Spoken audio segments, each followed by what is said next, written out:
The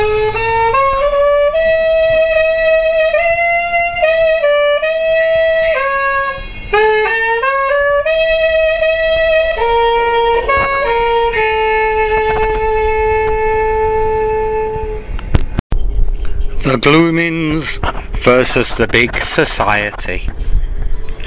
Far, far away, many miles above our moon, and deep into outer space, lies a little yellow planet, dusty and hot, where the Gloomins live, and where the inhabitants get so hot and bothered that they worshipped a little fridge. Every night, as they gather around their ancient fridge, the Gloomins meet and tell again the tale of how the giant Gloomins came. They tell of Gloomin the nasty, the credit banker and evil cackling one, and how the evil spread across their little land and turned all to darkness. Listen, this is what they tell. Every night the Gloomin King slept peacefully beside his queen, Jellamina. But one morning he was awoken by a tremendous din outside his bedroom window. "Oh dear, whatever can that be?" And from his high window he looked down to see the Gloomins below, wailing and lamenting, and so he rushed out into the street. Looking up at the castle, he saw his evil uncle, Gloomin the Nasty, jeering at the crowd below. "While your ridiculous king snores away, I have seized power," sneered the wicked one. "My friends, the stalkers, have emptied the banks and hidden away the treasure of the kingdom. You are now in my power," cackled Gloomin the Nasty. "Your jobs have been taken away, as there is no treasure to pay you. And from today you will work for pennies, renovating my castle. And from today it will be painted white and called the Big Society." "Oh," said the Gloomin King. "Oh dear," said his friend Slug the Unraveller. "Now get weaving, and I will send amongst you community organisers to help you make your own shops out of old sheets."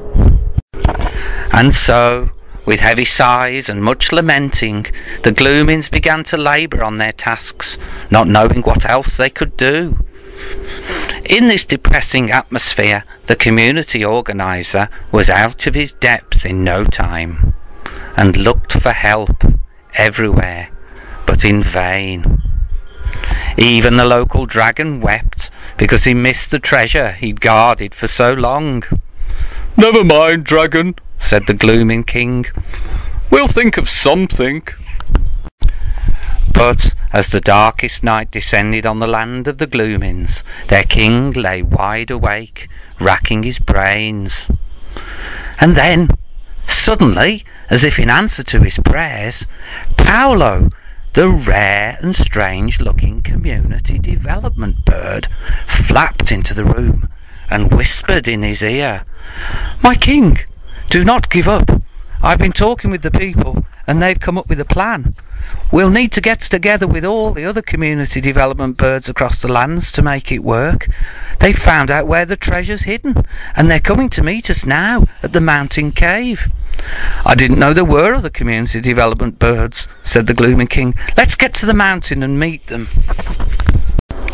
And so Paolo raced across the sky and found the Gloomin King and Slug waiting at the cave. "Here come all my community development friends," said Paolo, and the birds cawed and croaked about conscientisation. "What are they on about?" said Slug.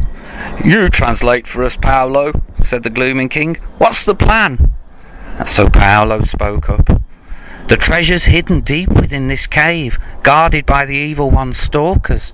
We will take you to the small lands across the hills and ask the people there to join us in our struggle. If we can work together, we'll show Gloomin the Nasty what a big society means." And so the birds lowered ropes to them and lifted them into the sky. It was the busiest day of their lives. the Glooming King landed in a distant shore and talked to shopkeepers and postal workers and Middle Eastern stereotypes, and all agreed to join the movement against the wicked Gloomins the Nasty. Back home, Paolo and the community organiser worked together to help the people take action. Everyone shared their ideas and then started to use Gloomins the Nasty's tools against him, to build a flying boat so that people wouldn't have to depend so heavily on the birds. And they whistled as they worked, for their hearts were singing. When the flying boat was finally ready, the king and slug cranked the solar-powered engine. The light poured out from the rumbling ship, and they soared way high above the little town and over the distant hills to the mountain cave where Gloomins the Nasty had hidden the treasure. Gloomins scowled outside the cave, all alone while his stalkers were away, chasing more money. Titus arrived first and told Gloomins, "Your time is up."